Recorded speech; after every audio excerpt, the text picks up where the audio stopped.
గ్రీష్మకాలంలో ఒక చిన్న చీమ ప్రతిరోజూ కష్టపడి ఆహారం సేకరించేది. తన చిన్న బుట్టలో గింజలు, ఆకులు నిల్వ చేస్తూ భవిష్యత్తును ఆలోచించేది. అదే సమయంలో గడ్డి పురుగు మాత్రం పాటలు పాడుతూ, నాట్యం చేస్తూ కాలక్షేపం చేసేది.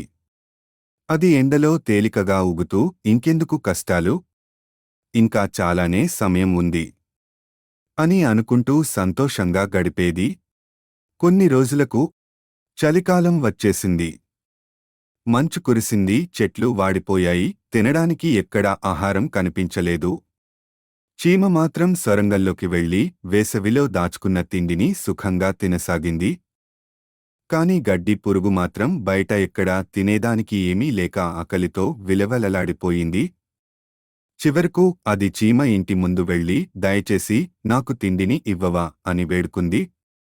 చీమ మంచిగా చూసి నవ్వుతూ, నేను కష్టపడి పనిచేసినప్పుడు నువ్వు పాటలు పాడుకుంటూ గడిపావు. ఇప్పుడు నీ పాటలతోనే ఆకలి తీర్చుకో అని చెప్పింది. పాఠం పనిచేయని వారికి భవిష్యత్తు అనుకూలించదు.